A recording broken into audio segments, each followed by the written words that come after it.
the 2nd of October 1983. The news of the world hit newsstands with the headline, "UFO lands in Suffolk, and that's official."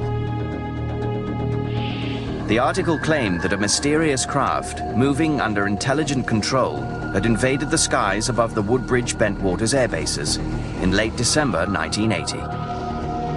The outrageous claim was backed with written evidence, an official government memo confirming the alleged sightings. The document had been written by one of the men who encountered the mysterious object, Deputy Base Commander Charles Holt. Every local radio, TV station, Japanese TV, German TV, I had people swarming all over the place wanting to know the real story. From there onwards, every single newspaper in the United Kingdom was featuring the story for about a week. The memo, entitled Unexplained Lights, offered a brief description of the late December encounters. It included Jim Peniston's description of a strange object that maneuvered through the trees, as well as Holt's account of a red sun-like object in the night sky. But how had the story been leaked to the public?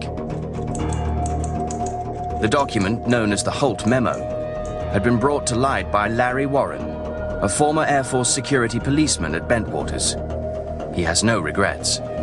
I wanted to drag people right by their hair through the thing and say, this happened. He was the one who brought this whole thing to public attention. It was his information specifically that resulted in a Freedom of Information Act that resulted in the release of the so-called Holt document. And once that single sheet of paper was out, the toothpaste was out of the tube. Warren has received both praise and criticism for his candidness. The story he tells begins like the others, but the ending is even more bizarre.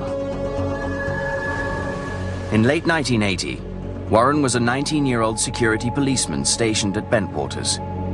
According to Warren, after midnight on December the 29th, he was ordered from his post and into the woods to assist with Colonel Holt's investigation. Reaching a clearing, he saw a group of military personnel surrounding a glowing object.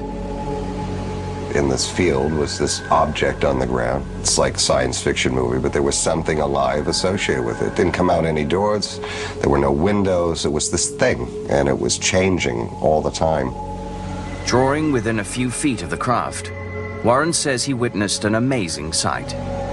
There were officers and airmen facing the object, and 3 small glowing entities standing in the light. What he observes and the other men observe that are in proximity is 3 humanoid shapes. There was something separate from it with these 3, what you would perceive as kids. Warren then watched as a senior officer began communicating with the beings. The senior people there seemed to be following like a protocol. It seemed to be there was a procedure. Warren was then sent from the clearing and given no explanation for what he'd just seen. The next day, he says he was taken into a room with other witnesses for debriefing. He remembers a film projector and 3 men in suits. They showed us the different films of UFO military activity going back probably, I don't know, the 40s. Like other witnesses, Warren says the more he was questioned, the more distorted his memories became. He remembers what happened next as a series of scenes that make little sense. Warren recalls being taken against his will by men in dark suits, then being led into an underground facility on the base. I remember being on a table and people talking to me and, you know, doctors and Air Force people behind them. I have another memory of being in a kind of like a mess hall and trying to eat something and kind of being alone at a table. It's imagery. I mean, this could all have been plugged into my head. Warren says he isn't sure if what he remembers is real, or if these images were planted by military investigators in order to confuse him and distract him from what really occurred. After the Rendlesham story broke, Warren's accusations infuriated the other witnesses. These airmen and officers said they too wanted the truth, but that Warren's story was a fabrication. It hurt the whole incident as far as this is, something really did happen to us, but there's no way, the way he was describing it, what happened to us, and it wasn't fair to the people that were involved to have that kind of extreme stuff come out. Parts of his story do correspond with other eyewitness accounts. Warren, like Charles Holt and Jim Penniston, recalls seeing a glowing craft in a clearing in Rendlesham Woods shortly after Christmas in 1980. But Larry Warren is the only airman who claims he saw alien life forms. Another problem with Warren's version of events is that no one can remember seeing him in the woods on the night in question. Nobody ever recalls him being out there that night. I've talked to all the players and just about everybody that was on even the fringes, and nobody remembers seeing Larry Warren anywhere except around the base in training.